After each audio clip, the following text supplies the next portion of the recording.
L'horloge semblait frapper chaque seconde comme un coup de marteau dans le silence écrasant du manoir. Dans cette maison immense où tout brillait de luxe, il n'y avait plus qu'un son vivant. Le bip irrégulier d'un moniteur cardiaque à l'étage. Arjun Malhotra, milliardaire respecté, homme que tout le monde craignait et admirait, se tenait immobile près de la fenêtre, incapable de détourner les yeux de son fils étendu sur ce lit médicalisé installé au cœur de leur demeure. Kabir, 8 ans à peine, respirait difficilement, son petit corps luttant contre quelque chose que même les meilleurs médecins n'avaient pas réussi à vaincre. 1 heure plus tôt, ces mêmes médecins avaient prononcé des mots qui résonnaient encore dans la tête d'Arjun. Il ne restait presque plus de temps. Et pour la première fois de sa vie, il n'y avait rien à acheter, rien à négocier, rien à contrôler. Son empire, ses voitures, ses comptes, tout cela ne valait rien face à ce souffle fragile qui s'éteignait. Il serra les poings, envahi par une colère impuissante, puis par une douleur plus profonde encore lorsque le souvenir de sa femme disparue surgit. Elle aurait su quoi dire, quoi faire. Elle avait toujours su apaiser leur fils.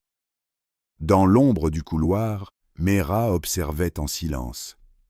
Personne ne remarquait sa présence d'habitude, mais elle voyait tout. Elle connaissait cette douleur mieux que quiconque. Des années plus tôt, elle avait perdu son petit frère faute d'argent pour un traitement.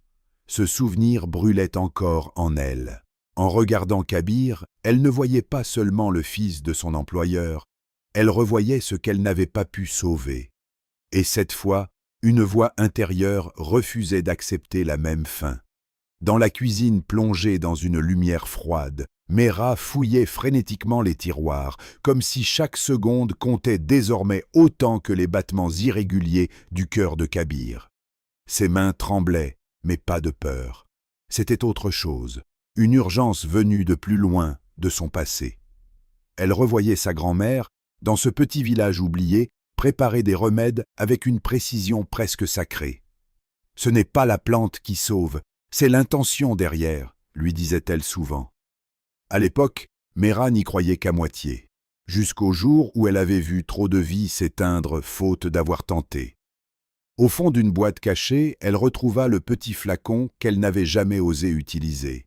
Elle l'avait gardé comme on garde une promesse, ou un dernier espoir. Son cœur battait à tout rompre.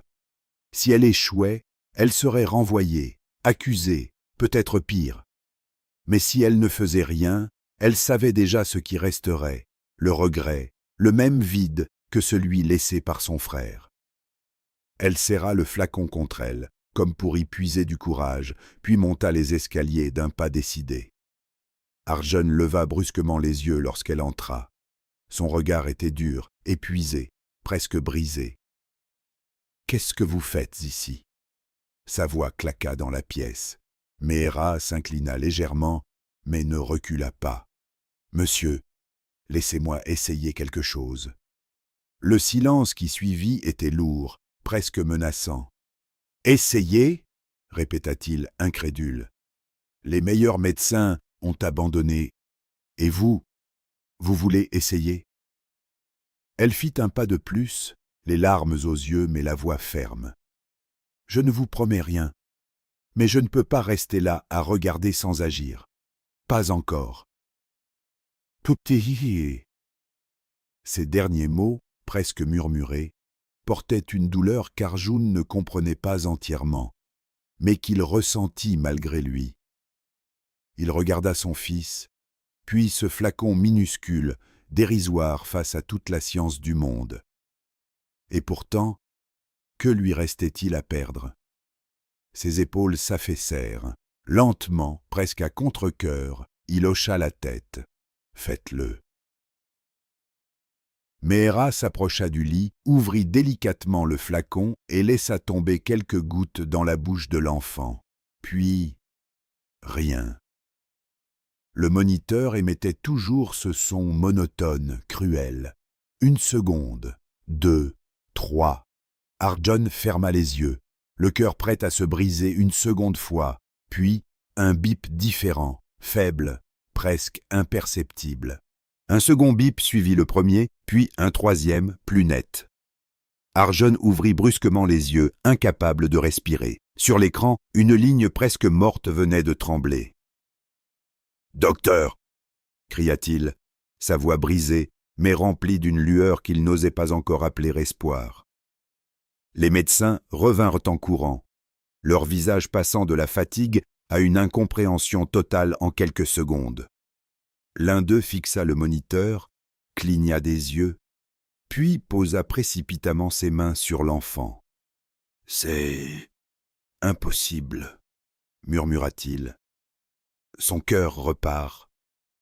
Kabir inspira faiblement, comme si son corps se souvenait soudain de la vie. Ses doigts bougèrent, presque imperceptiblement, mais assez pour faire tomber Arjun à genoux. Des larmes qu'il n'avait jamais laissé couler de toute sa vie jaillirent sans retenue. Il serra la main de son fils comme s'il craignait encore de le perdre. « Je suis là, répétait-il, comme une prière. Dans le coin de la pièce, Meera reculait déjà, les mains tremblantes, incapable de croire ce qu'elle voyait. Ce n'était pas une victoire triomphante, mais un soulagement silencieux, presque sacré.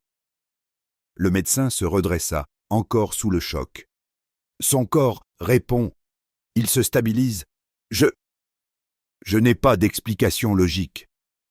Arjun se tourna lentement vers Meera. Pour la première fois, il ne voyait plus une employée, mais quelqu'un qu'il ne pouvait mesurer ni payer. Plus tard, lorsque le calme revint et que Kabir dormait paisiblement, Arjun fit appeler Meera dans son bureau. Il resta silencieux un long moment avant de parler, comme s'il cherchait des mots qui n'existaient pas dans son monde. « Toute ma vie, j'ai cru que tout avait un prix, » dit-il doucement.